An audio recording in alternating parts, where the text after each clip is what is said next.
जय जय श्री राधे रासेश्वरी पथ यूट्यूब चैनल पे आप सभी का स्वागत है। आज हम बात करते हैं सुख और दुख किसे कहते हैं। वेद शास्त्र कहता है विपदो नैव विपदः संपत्तिर्नैव संपत्तिः, विपत्ति नारायण विस्मृति संपत्ति नारायण स्मृति। हमारे पास धन न होना, रोगी होना,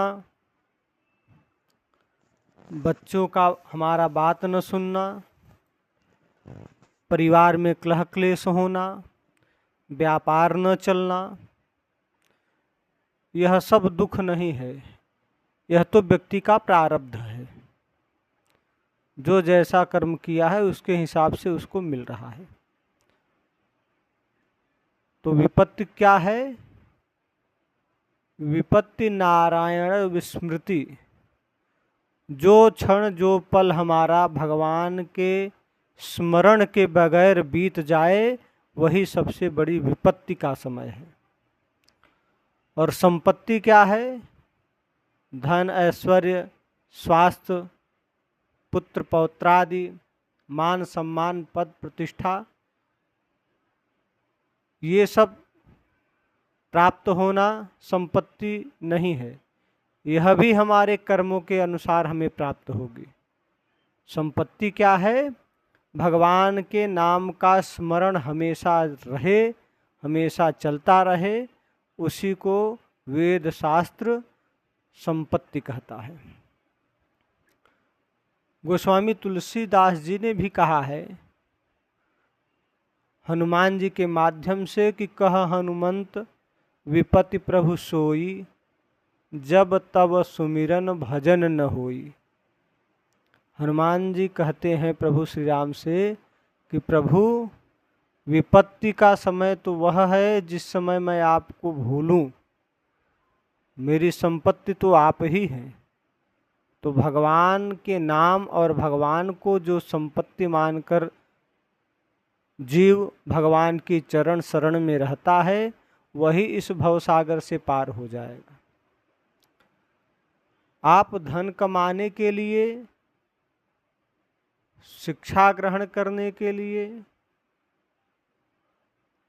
पद प्रतिष्ठा प्राप्त करने के लिए, इन सब के लिए परिश्रम कर सकते हैं और उस परिश्रम का हो सकता है 100 में से 2-5 लोगों को उसका वर्तमान फल भी मिल जाए। लेकिन ये सब जो फल मिलेंगे वो सीमित सीमा तक रहेंगे, इस जन्म तक। अगर हम कहेंगे कि अभी इस जन्म में खाओ पियो मौज करो, जो इच्छा है वो करो, आगे का कौन देखा है?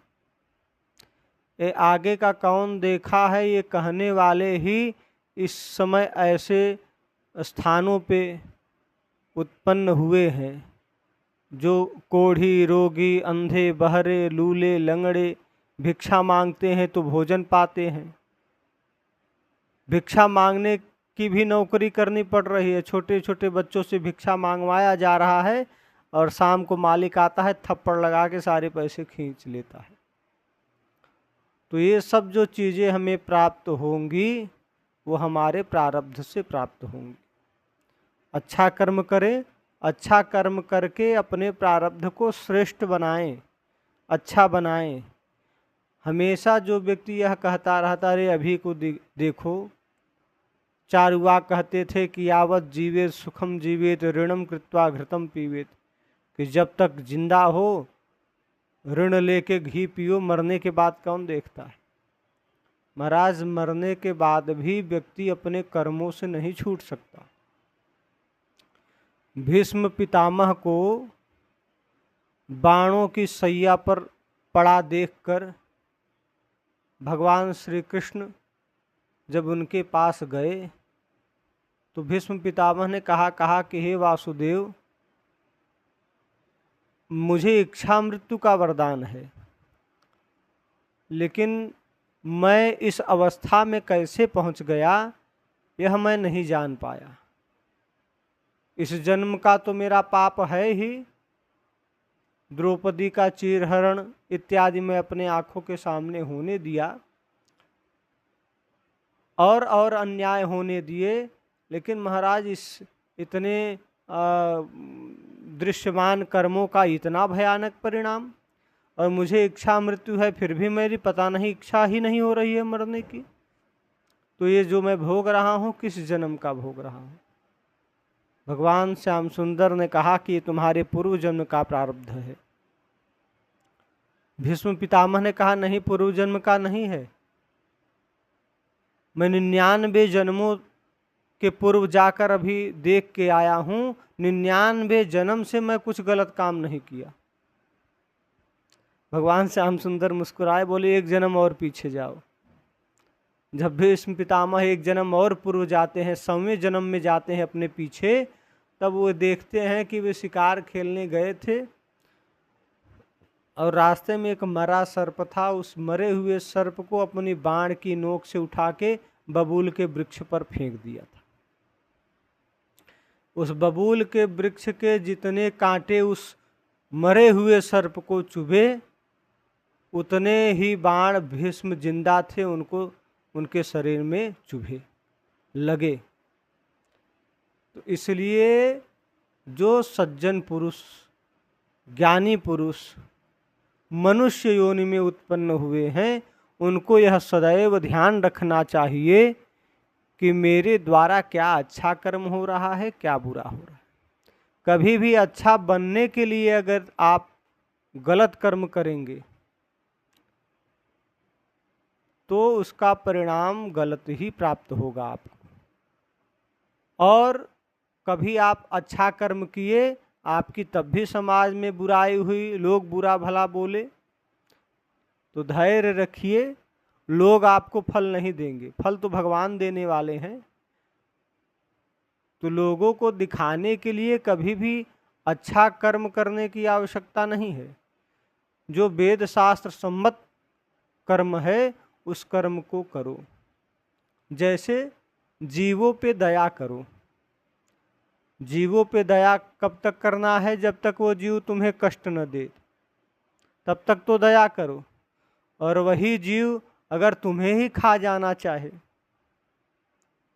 तो सठम साठ्यम समाचरेत, तो जो जैसा व्यवहार करे उसके साथ वैसा ही व्यवहार करना धर्म है। मार खाओ अपने प्रेमी जनों से जो तुम्हें बहुत प्रेम करते हैं, लेकिन मार खाते खाते मारे न जाओ, इसका ध्यान रखो। इसलिए जो धर्मशास्त्र के विरुद्ध कर्म है उसको नहीं करना चाहिए। धर्मशास्त्र के निहित जो कर्म है कि भगवान का भजन करो, भगवान अवश्य अवश्य ही किसी न किसी रूप में आपकी सहायता, आपकी रक्षा अवश्य करेंगे।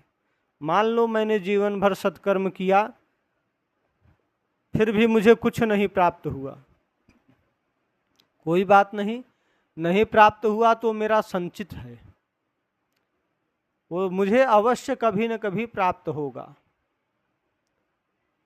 इस जीवन जन्म में हो सकता है इसलिए भी न प्राप्त हो कि मुझसे जितने लोग जुड़े हुए हैं, अगर मुझे खूब संपत्ति प्राप्त हो जाएगी तो उन सबको मिलेगा, हो सकता है उनके भाग्य में न हो, इसलिए हमें न प्राप्त हो रहा हो, लेकिन हमारा कहीं नहीं जाएगा। कभी न कभी भगवान ऐसा संजोग बनाएंगे कि जो भी हमने सत्कर्म किया है उसका पुण्य हमें अवश्य प्राप्त होगा, और जो भी हम पाप कर्म कर रहे हैं उसका भी फल हमें अवश्य प्राप्त होगा। जय जय श्री राधे।